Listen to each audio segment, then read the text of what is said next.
My name is Priscilla Ngae from the School of Education. I'm taking this unit with the two groups. The bachelor's group, their code is BEP1101. The postgraduate students, postgraduate diploma in education, the unit code is GEP5102. Welcome to the unit. Our interest in this unit is to look at the history of education. All of us are aware that education has always been there with mankind. What has happened is that the nature of that education has been changing with time. So in this unit we shall look at the various changes that have taken place. So if someone asks you to define history of education, it is the origins and nature of education at the various levels of human development. And we started this unit because education is very vital in human life. If you want to take any responsibility in the society, we look at the nature and the level of education that we have had. So we have to keep updating ourselves as far as education is concerned. And then earlier on, we never followed any structure of education. Education was general, it was planless.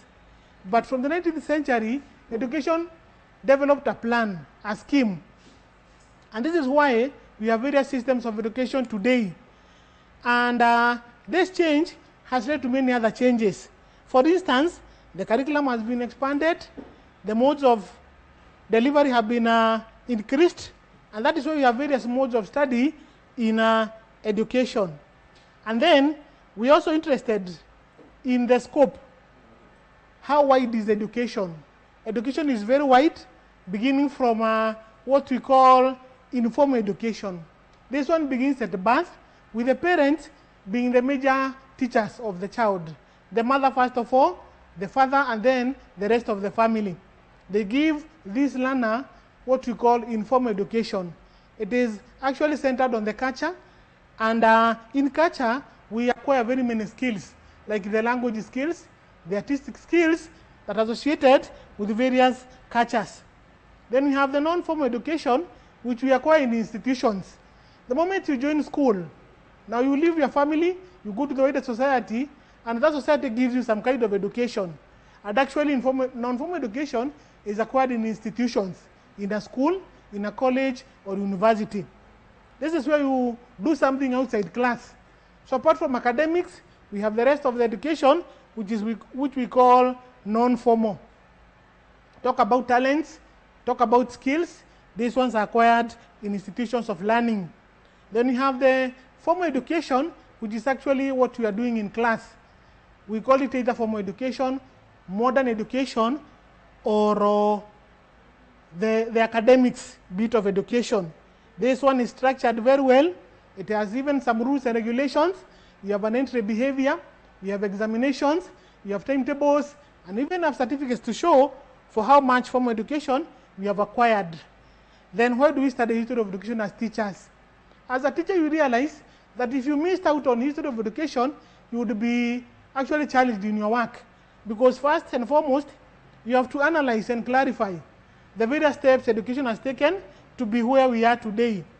Again, as a teacher, you're able to compare our education with that of other countries or societies.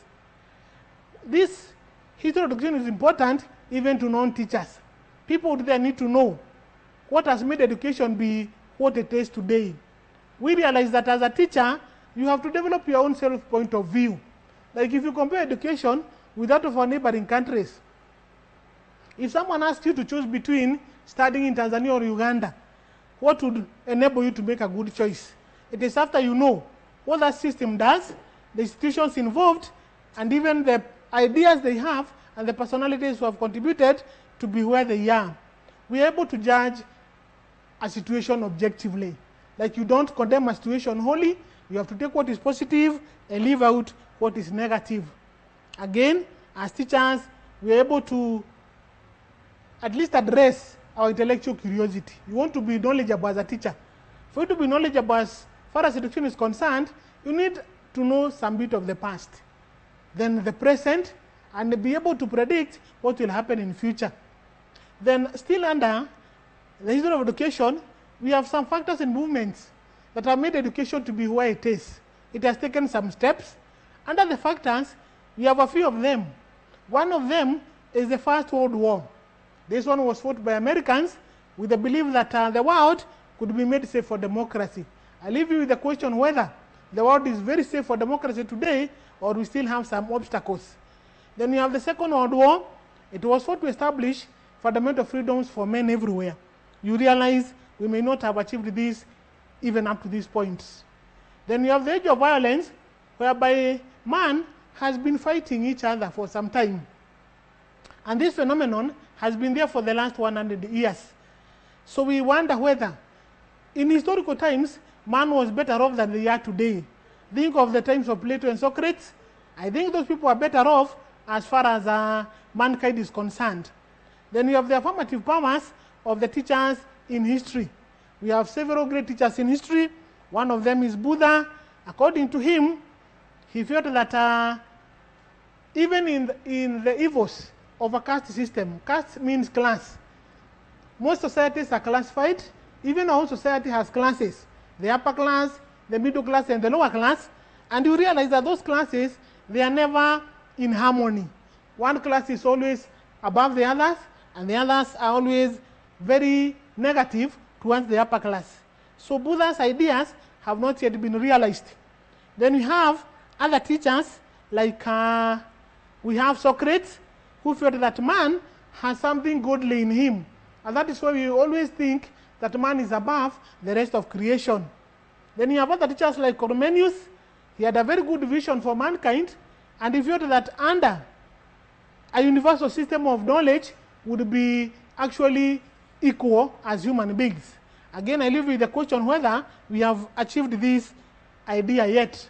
Then you have Erasmus, who was very able to create a brave new world of peace. He thought that with the scholarship, that if all men got educated, that we would have a very good, peaceful world. But we realize that, again, this one has various challenges. We get educated, fine, but we have not yet achieved a world of peace. Then you have a teacher known as Pestalozzi. This teacher had a great heart for children, especially children of the poor, and that is why he was able to educate them in the most idealistic manner, meaning he wanted them to be the best in society. Again, we have a teacher known as Froebel.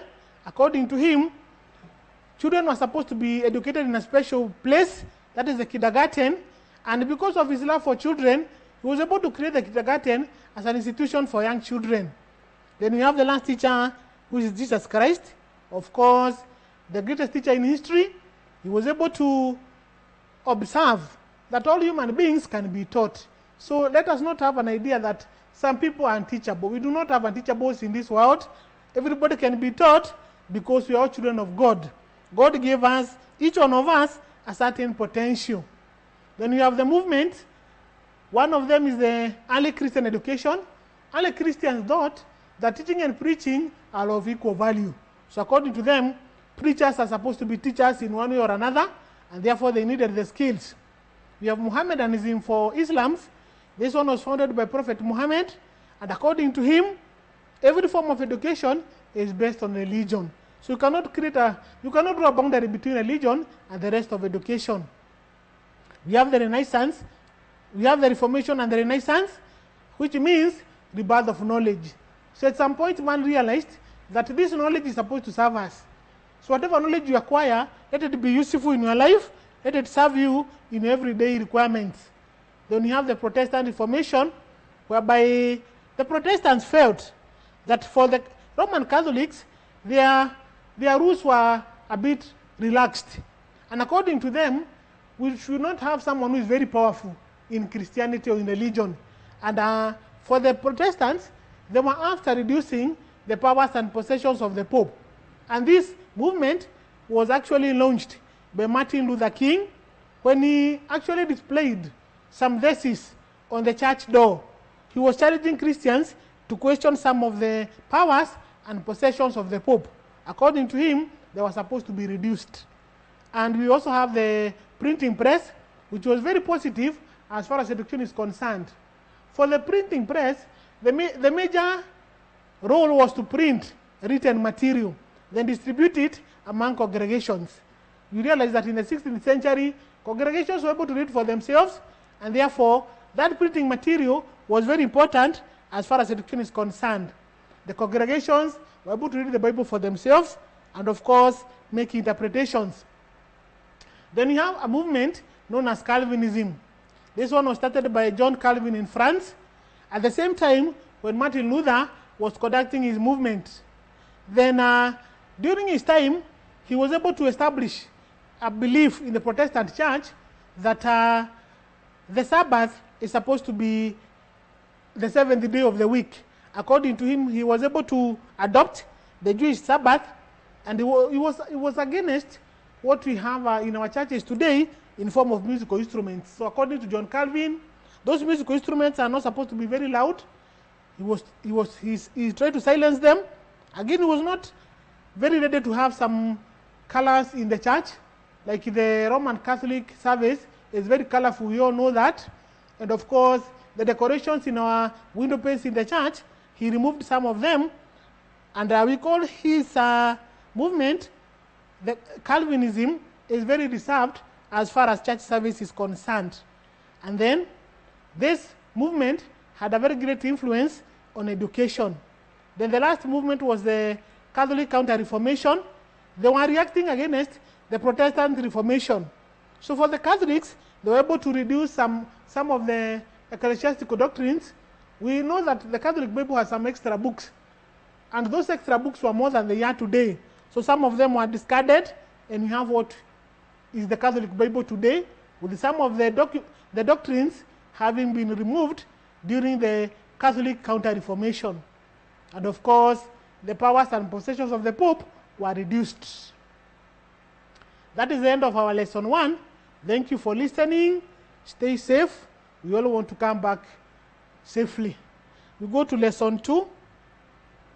Under lesson 2, I want to go through education through history, and we do this as an overview. Of course, it's a very long period of time.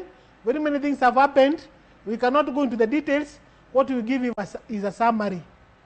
And this summary, we give it in form of phases. So you have the first phase, which you call education in the prehistoric period. Before history was written down, there was an education. We all remember that. As informal as it was, it had aims and objectives. And for over 0.5 million to 1 million years, man has been in existence and, of course, practicing some kind of education. Of course, he was able to educate his children or his learners in a special way. We also have education in ancient times. This was after the prehistoric period. A bit of civilization had been realized. And we know that many empires had come up with a formal system of education. And of course, the coming of Christianity is a beneficiary of what happened in the ancient times. And then we have education in the Middle Ages. That was between 1000 AD and 1500 AD. In Europe, there was a lot of confusion because of ignorance, lawlessness, and violence. And then the Muslims came in, they brought a bit of order in Europe, and they established universities in Spain and other religions and other major cities, and they were using their religion as a way of bringing people together. Then we have education through the Reformation and Counter-Reformation. I've commented before that in the 16th century, the Protestants were not very happy with what was happening in the church. And the Roman Catholics decided to reform some of their doctrines to be able to fit in the society. Then you have education and realism, that is in the 17th century. During this time, there was a culture to make education more meaningful.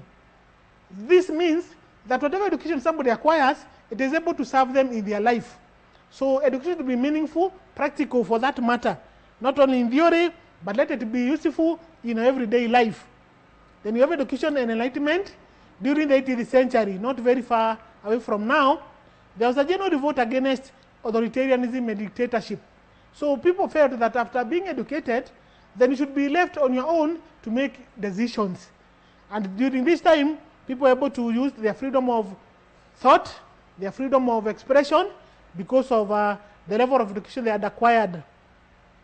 Then we have education, science, and nationalism in the 19th century, just the other day.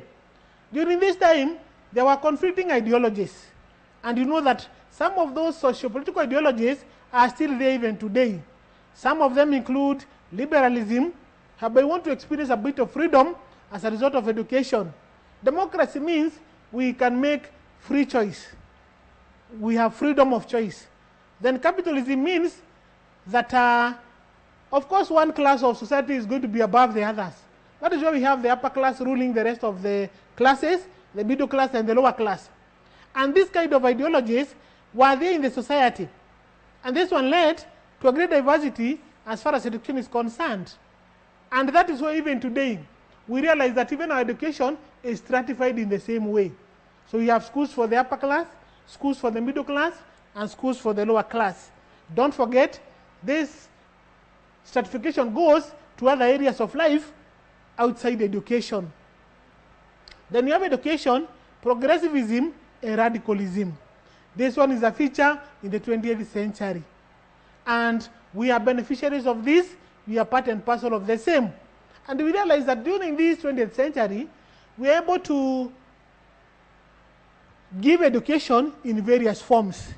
And I think this reform is what has brought about the various modules of study. Like right now, we are the beneficiaries of the DBEL mode.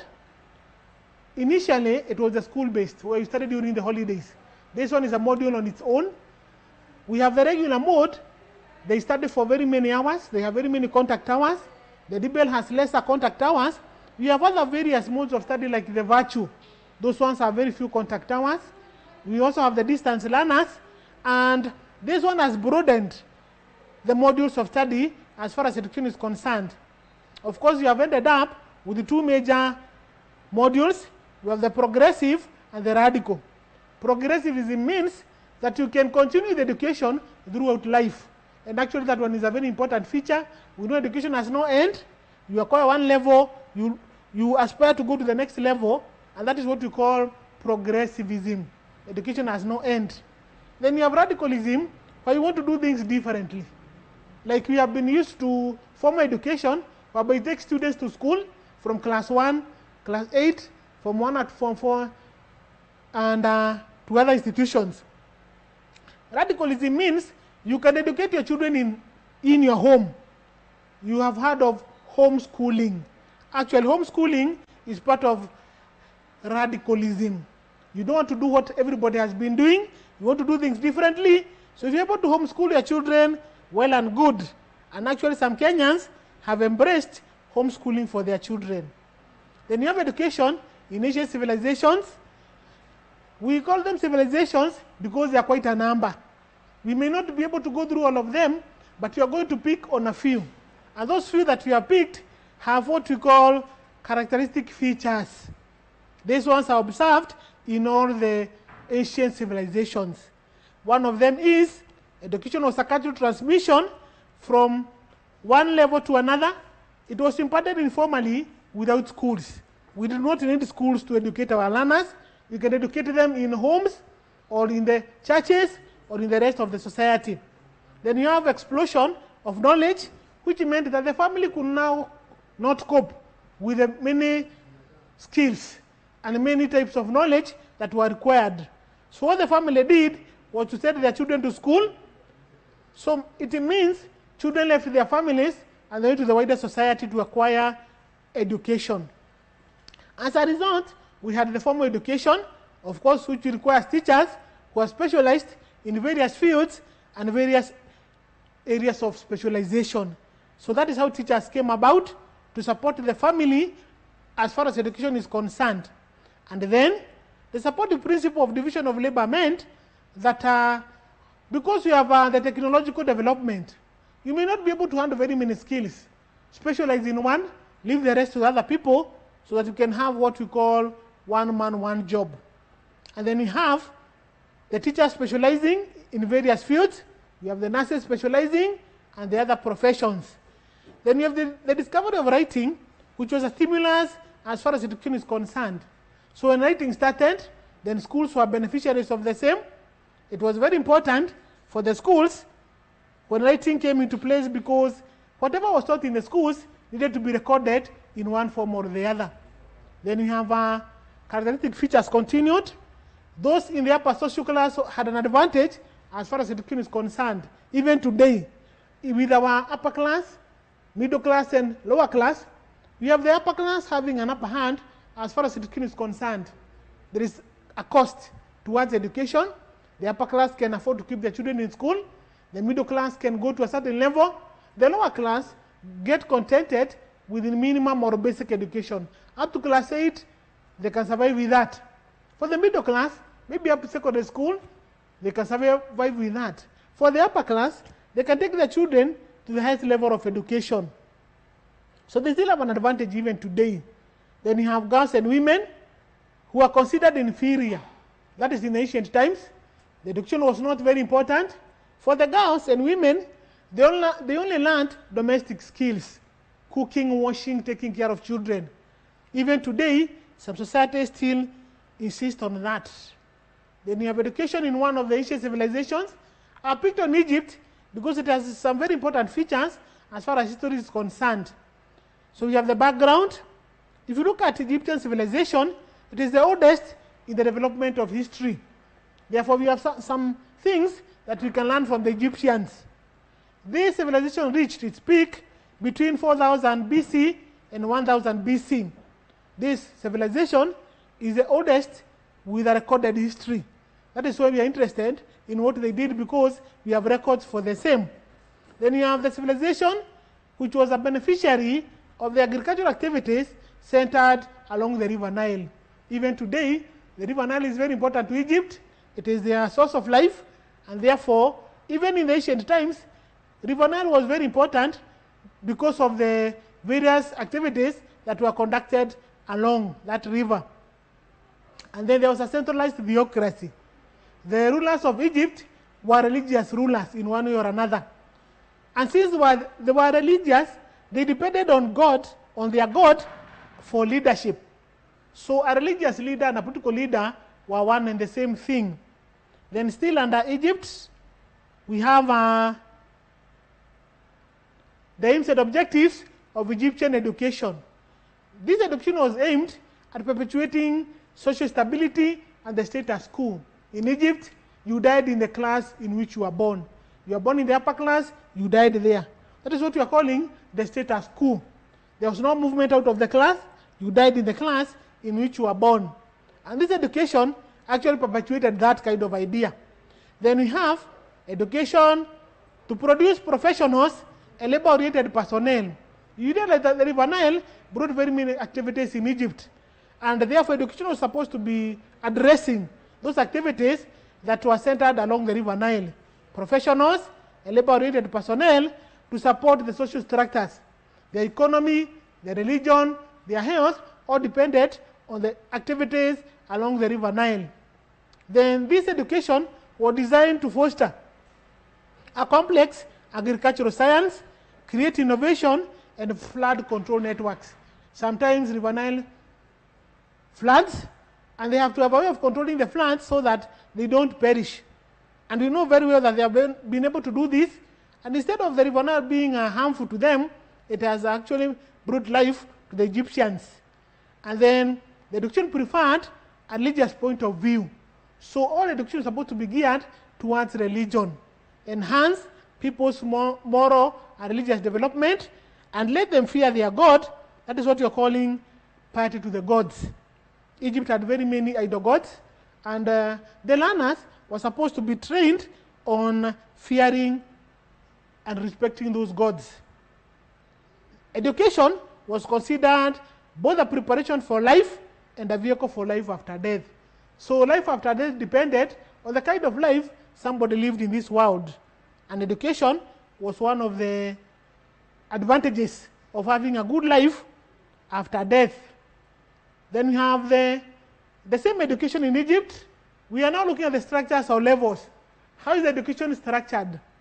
We look at, if you look at our own education, at present we have 844 in transition to the 2663. So for them, they have 3 levels. The first one is what you call elementary education. For this one, it was only offered to a few lucky boys, of course, boys of the upper class. From the age of 4 years up to the age of 14, when they were ready to join the world of work, they were supposed to be educated either at home or out there by specialists. The curriculum included mastering the signs and symbols of writing. Today we have the numbers and the alphabets. And then the dominant teaching methods, we have them even today. One of them was dictation, memorization, copying of texts, imitation, repetition, observation, and participation. After you observe what the teacher is doing, you're able to participate in the same activities. So those dominant teaching methods are still useful even today. For the Egyptians, at the elementary level, school discipline was very severe. Laziness was discouraged and sometimes punishable. And good manners, physical fitness and cleanliness, moral uprightness were highly valued.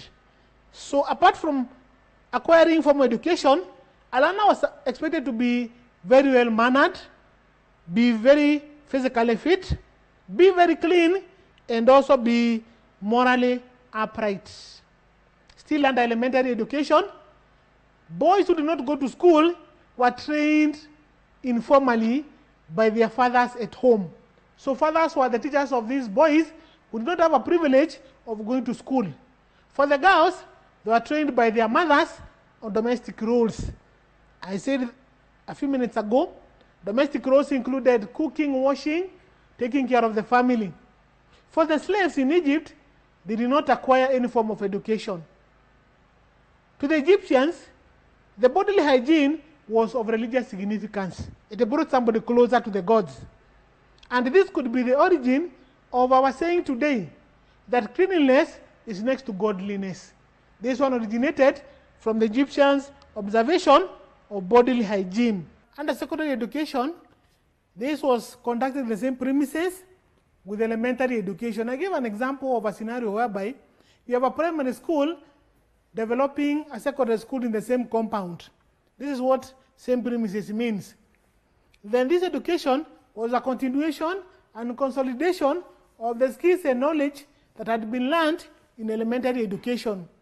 Then the boys of the upper social class informally participated in the teaching, of course with the permission of the teacher.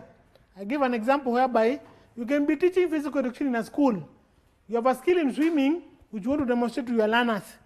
If you have a boy of the upper social class in the class, you can invite them to demonstrate the skill for you.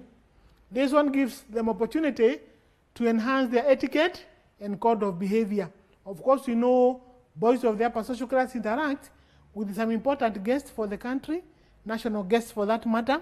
Therefore, they need to learn etiquette and code of behavior, and the teacher assisted them to do this by inviting them to help them, by inviting them to demonstrate some of the skills. That is how they did it informally. Then we have the third level, that is higher and professional education. This one took place in the temples, colleges, and universities. And we know even today, important institutions of learning have developed from temples, colleges, and they grow up to the level we see them. So it was mostly for the instruction of priests and professionals. These are the people who acquired higher education. Then it was closely guarded and secretly and informally passed on to immediate relatives, colleagues, and social equals. Meaning, it was not open for everybody.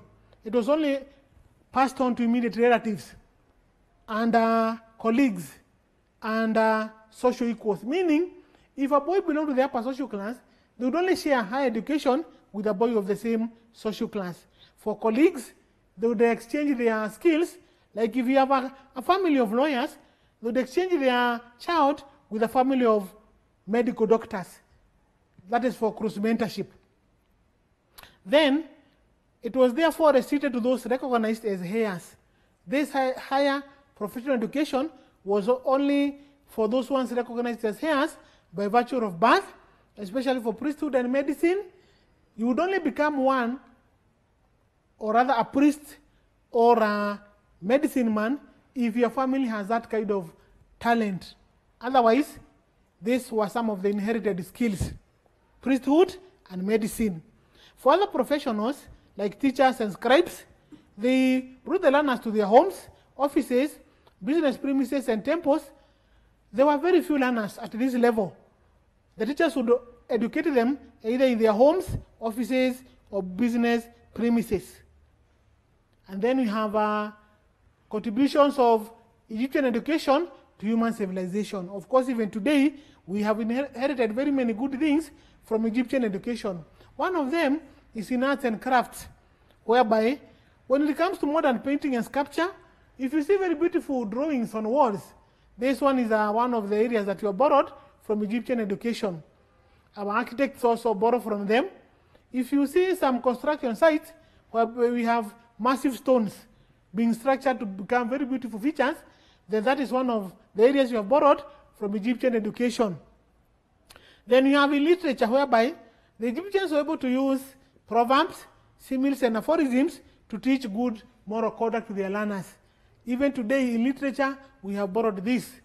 Then you have in mathematics, where their method of multiplication has been widely used. All of us have used it in our mathematics lessons. Then you have in medicine, where they have the knowledge of physiology, surgery, and the blood circulation. And very good doctors, medical doctors, use this kind of skill. In writing, the Egyptians invented the earliest known writing materials, that is the paper. The word paper is derived from the word papyrus. Papyrus is a plant grown in Egypt and used for writing. That is the end of our lesson 2. Thank you for listening. We continue.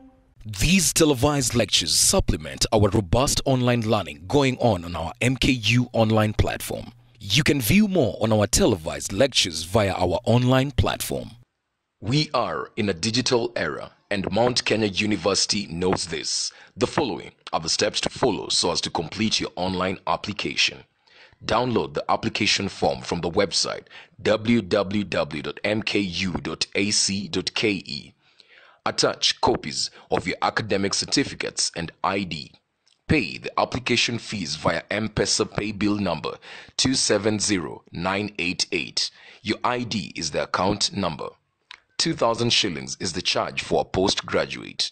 You can also deposit in the bank accounts provided on the website. Then email all the above to apply@mku.ac.ke.